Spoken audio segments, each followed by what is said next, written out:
अब देखें बेटे, इस क्वेश्चन में हमने पार्ट नंबर ए कर लिया, पार्ट नंबर बी कर लिया, पार्ट नंबर सी कर लिया। अब जरा पार्ट डी और पार्ट डी को देखिएगा ध्यान से, बहुत ध्यान से। ये कह रहा है if a coin is tossed twice, तो इसमें ये चार ऑप्शन है ना। अब देखो इस क्वेश्चन में आपसे ये कह रहा है कि एटलीस्ट, पार्ट डी में कह रहा है at least one head, at least one head. अब तवज्जो से मेरी बात सुनना बहुत ध्यान से। एटलीस्ट का मतलब होता है कम से कम, सही है, कम से कम, ये बात तो पता है ना, कम से कम एक हेड। बेटे एटलीस्ट का मतलब सिर्फ ये नहीं होता कम से कम। अब ध्यान से बात सुनिए, पूरी बात समझा रहा हूं। एटलीस्ट वन हेड का मतलब ये होता है कि कम से कम एक हेड तो आए, ज्यादा से ज्यादा भले जितने भी आए। यानी जब हम एटलीस्ट बोलते हैं ना, तो एटलीस्ट में कम से कम की तो लिमिट होती है, लेकिन ज्यादा से ज्यादा की कोई लिमिट नहीं होती। मिसाल के तौर पे मैंने आपसे बोला कि मुझे 10 रुपए चाहिए और आपने मुझे 9 रुपए दिए, तो मेरा काम तो पूरा नहीं होगा, क्योंकि मैं आपसे बोलूंगा नहीं यार मुझे कम से कम 10 रुपए चाहिए, मैं तो आपके पास वापस आऊंगा। लेकिन बेटे अगर मैंने आपसे बोला कि मुझे कम से कम 10 रुपए चाहिए और आपने मुझे 100 रुपए दे दिए, तो मैं इंशाल्लाह वापस कभी नहीं आऊंगा आपके पास। क्यों? जो मेरा तो फायदा हो गया ना। एटलीस्ट का मतलब 10 रुपए जो आ रहे हैं वो तो आने दो, और ज्यादा से ज्यादा भले जितने भी आ जाए। तो एटलीस्ट का मतलब याद रखना ये होता है कि कम से कम की तो हद है, लेकिन ज्यादा से ज्यादा की कोई हद नहीं है। तो देखो अपॉन में तो 1 2 3 4 चार ऑप्शन आ गए। अब एटलीस्ट वन हेड जरा काउंट करते हैं कि कम से कम एक हेड का मतलब क्या होता है। बेटे कम से कम एक हेड इसमें भी है, कम से कम एक हेड इसमें भी है, और कम से कम एक हेड तो इसमें भी है, भले ज्यादा से ज्यादा जितने भी हैं। तो जब एटलीस्ट की बात करते हैं ना, तो कम से कम देखते हैं कि एक तो होना चाहिए, एक से ज्यादा भले जितने भी हैं, तो उसको भी हम काउंट करेंगे फिर। तो एटलीस्ट का मतलब पूरा याद रखना, एटलीस्ट का मतलब कम से कम की हद है, लेकिन ज्यादा से ज्यादा की कोई हद नहीं है। तो इसमें भी एक कम से कम हेड है, इसमें भी कम से कम एक हेड है, इसमें भी कम से कम एक हेड है, भले एक से ज्यादा हो। तो इसका ऑप्शन बेटे टोटल कितना हो जाएगा, 1 2 3। तो प्रोबेबिलिटी कितनी हो जाएगी, 3/4। क्लियर हो गई यहां तक बात? अच्छा अब जरा दोबारा देखिएगा। अब जैसे एटलीस्ट का मतलब कम से कम की हद है, ज्यादा से ज्यादा की कोई हद नहीं है ना। अब इसी को उल्टा कर दो। अब इसी को जब तुम उल्टा करोगे तो ये कहलाएगा एटमोस्ट। अब एटमोस्ट का मतलब ज्यादा से ज्यादा की तो हद है, लेकिन कम से कम की कोई हद नहीं है, भले वो चीज ही ना हो। बस ज्यादा से ज्यादा दो हेड हों, दो हेड से ज्यादा ना हो, भले कम से कम जितने भी हो। तो मुझे बताओ बेटे एटमोस्ट 2 हेड का मतलब मुझे बताइए। अगर मैं इस सेट की बात करूं तो इसमें ज्यादा से ज्यादा दो ही है ना। इसमें भी चेक करो, दो से ज्यादा तो नहीं है ना। इसमें भी चेक करो, दो से ज्यादा तो नहीं है ना। और इसमें भी चेक करो, भले इसमें ना हो लेकिन दो से ज्यादा हेड नहीं है। तो जब एटमोस्ट बोलेगा तो इसका मतलब वी आर बाउंड, हम बाउंड है कि हम ये देखें कि हर वो सेट उठाएं जिसमें दो से ज्यादा हेड ना हो, भले कम से कम जितने भी हो, कम से कम एक हो या कम से कम कोई ना हो। तो एटमोस्ट का मतलब होता है ज्यादा से ज्यादा की हद है, लेकिन कम से कम की कोई हद नहीं है। और एटलीस्ट उसका उल्टा है, कम से कम की हद है, लेकिन ज्यादा से ज्यादा की कोई हद नहीं है। तो एटमोस्ट 2 हेड जब बोलेगा तो हम इसमें चारों पॉइंट्स उठाएंगे, क्योंकि इन चारों में दो से ज्यादा हेड नहीं है, भले एक में हेड ही ना हो लेकिन दो से ज्यादा नहीं है। हम सिर्फ इसी बात को देखेंगे। क्लियर हो गई बात ये? तो बेटे इसमें चारों ऑप्शन आ जाएंगे, 4 से 4 कैंसिल, आंसर बोले 1 के बराबर। अब वीडियो पॉज करके जरा इसको नोट डाउन कर लें पूरा, और दोबारा रिवाइंड करके देख लीजिए अगर कोई बात समझ में नहीं आई तो।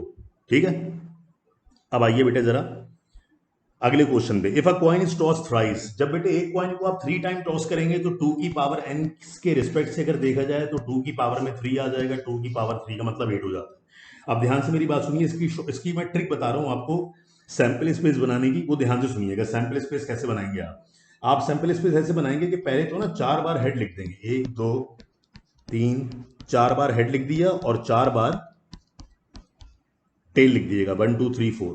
4 बार हेड, 4 बार टेल। उसके बाद क्या करना, 2 बार हेड, 2 बार टेल, 2 बार हेड और 2 बार टेल। उसके बाद alternate, head tail, head tail, head tail, head और टेल। तो ये तरीका होगा सैंपल स्पेस बनाने का 8 ऑप्शन का। तो 8 ऑप्शन को मैंने इस तरह स्ट्रेट फॉरवर्ड लिख लिया लाइन से। अब इसमें चेक कर लो जरा, हम सारे पॉइंट्स को एक दफा रिवाइज कर लेते हैं। अब इसमें कह रहा है probability of getting exactly one head. बेटे एग्जैक्टली वन हेड जब पूछेगा तो एग्जैक्टली वन हेड के लिए मुझे बताएं कौन कौन से ऑप्शन है बेटे जिसमें एग्जैक्टली वन हेड है। वो कौन कौन से ऑप्शंस हैं जिनमें एग्जैक्टली वन हेड है, तो पहचानो। आप कहेंगे सर इसमें एग्जैक्टली वन हेड है, इसमें एग्जैक्टली वन हेड है, इसमें एग्जैक्टली वन हेड है। इसी में, तो इसका मतलब 1 2 3, तो बेटे प्रॉपर्टी क्या बन जाएगी 3/8। 8 नीचे क्यों आया, क्योंकि 8 डिफरेंट ऑप्शन हमारे पास हैं। क्लियर हो गई बात। तो एग्जैक्टली वन हेड का मतलब एक ही हेड तलाश करना है, ये हो गई पहली बात। दूसरी बात पे आइए, अब ये दूसरे क्वेश्चन में कह रहा है एग्जैक्टली टू हेड। अब जरा टू हेड तलाश करो किस किस में आ रहे हैं। तो टू हेड इसमें भी आ रहे हैं, टू हेड इसमें भी आ रहे हैं, टू हेड इसमें भी आ रहे हैं, तो एग्जैक्टली टू हेड 3 बार आ रहा है, तो प्रॉब्लम बन गई इसकी 3/8। क्लियर हो गई बात ये। अब जरा आइए वही एटलीस्ट वाले केस में। अब कह रहे हैं एटलीस्ट वन हेड, कह रहे हैं कम से कम एक हेड हो, को कम से कम एक हेड हो लेकिन ज्यादा से ज्यादा भले जितने भी हो।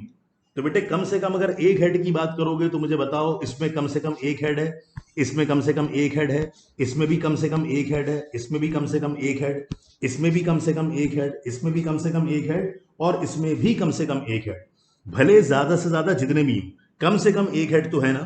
तो बेटे कम से कम एक हेड की अगर बात करेंगे, अगर कम से कम एक हेड की बात करेंगे तो ये ऑप्शन क्या बन जाएगा। एक मिनट रुकिएगा बेटे जरा।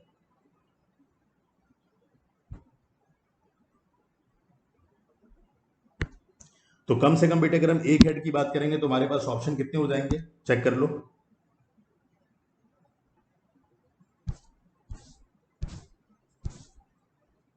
ये चेक नहीं करने दे रहे बेटे, जरा 2 मिनट रुकिएगा।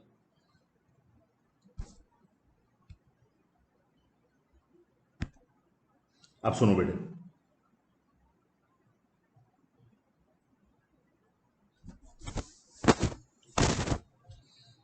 अब सुनो बेटे ध्यान से।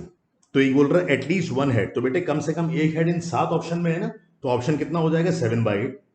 अरे यस।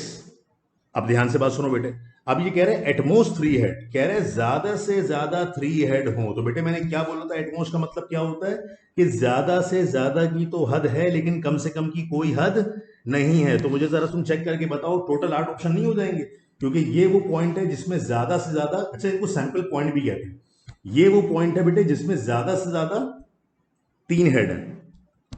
इसके अंदर भी 3 से ज्यादा हेड नहीं है, इसके अंदर भी 3 से ज्यादा हेड नहीं है, इसमें भी 3 से ज्यादा हेड नहीं है, इसमें और इसमें और इसमें जितने भी ऑप्शंस हैं उन सब में 3 से ज्यादा हेड नहीं है। तो एटमोस्ट का मतलब होता है ज्यादा से ज्यादा 3 ही हो, कम से कम भले जितने भी हो, भले हो ही ना कम से कम। तो बेटे इसमें सारे पॉइंट्स लेंगे हम, तो 8 से 8 कैंसिल हो गए, टोटल आंसर क्या बन जाएगा 1। क्लियर हो गई बेटे बात यहां तक। तो ये तो आपके पास क्वाइन प्रॉब्लम बेटे। अच्छा क्वाइन प्रॉब्लम के अलावा बेटे हमारे पास एक बहुत इंपॉर्टेंट केस है, मैं भी जरा डिस्कस करूंगा आपसे जल्दी से। तो क्वाइन के अलावा बेटे डाइस प्रॉब्लम हमारे पास, और बहुत ही आसान सवाल है उसका। मुझे बताओ बेटा अगर क्वेश्चन बोला जाए कि इफ अ डाइस यानी पासा, if a dice is rolled once, अगर एक डाइस को आप एक मरतबा रोल करें, अगर एक डाइस को आप एक मरतबा रोल करें, तो बेटे इसके लिए फॉर्मूला याद रखना 6 की पावर n होता है, क्योंकि डाइस में 6 फेसेस होते हैं। तो 6 की पावर 1 बन जाएगा इज इक्वल टू 6, क्योंकि आप उसको एक दफा रोल कर रहे हैं तो 6 ही डिफरेंट ऑप्शन आ सकते हैं। तो बेटे उसमें अगर 6 डिफरेंट ऑप्शन आ सकते हैं आपके पास, तो ऑप्शन बोलो क्या क्या हो सकते हैं। या तो 1 आ जाएगा, या 2 आ जाएगा, या 3 आ जाएगा, या 4 आ जाएगा, या 5 आ जाएगा, या 6 आ जाएगा। भाई 6 से ज्यादा ऑप्शन तो नहीं होंगे ना। तो बेटे अगर आपसे पार्ट नंबर ए में बोला जाए कि आप प्रोबेबिलिटी कैलकुलेट करवाओ ऑफ गेटिंग गेटिंग 2, बताएं 2 आने की प्रोबेबिलिटी क्या है, तो आप नीचे तो 6 रखवाएंगे, बेटे बोलो टी 2 कितनी बार आ सकता है, एक ही बार आ सकता है ना, तो प्रोबेबिलिटी 1/6 हो गई। अब अगर आपसे बोला जाए कि प्रोबेबिलिटी ऑफ निकालो गेटिंग 5, तो आप कहेंगे सर 5 भी एक ही बार आ सकता है। अब अगर आपसे बोला जाए प्रोबेबिलिटी ऑफ गेटिंग 2 और 5, तो बेटे 2 और 5 का मतलब क्या करोगे, ऊपर वाले दोनों ऑप्शंस को आपस में सिंपल ऐड करवा देना, 1/6 को 1/6 में ऐड करवा देना, और जो भी टोटल बने बेटे उस टोटल को आगे लिख देना। तो 1/6 प्लस 1/6 को जब हम कैलकुलेटर में ऐड करवाते हैं तो हमारे पास ऑप्शन आ जाता है 1/3। ठीक है। इसी तरह बेटे पॉइंट नंबर डी में क्या आएगा, प्रोबेबिलिटी ऑफ निकालो 2 एंड 5, तो अगर वो 2 एंड 5 लाने की प्रोबेबिलिटी बोले तो एंड का मतलब सिंपल मल्टीप्लाई होता है, 1/6 को 1/6 से मल्टीप्लाई करवाते हैं तो टोटल आंसर कितना हो जाएगा 1/36। कभी पूछ लेगा आपसे कि आप प्राइम नंबर की प्रोबेबिलिटी बताएं, तो बेटे प्राइम नंबर वो नंबर होते हैं जिनके 2 डिवाइजर होते हैं। तो 2 डिवाइजर वाले नंबर बताओ कौन कौन से होगा इसमें, एक 2 हो गया, एक 3 हो गया, एक 5 हो गया। तो 2 3 5 ऐसे नंबर हैं जो अपने टेबल में भी आते हैं और 1 के टेबल में भी आते हैं। तो बेटे अगर प्रोबेबिलिटी ऑफ प्राइम नंबर पूछता तो प्राइम नंबर के लिए नीचे 6 आता और ऊपर 3 आ जाता, क्योंकि 3 प्राइम नंबर इसमें दिए हैं। तो 3/6 से आंसर कितना बन जाता? 1/2। कभी वो इवन नंबर पूछ लेगा, अगर इवन नंबर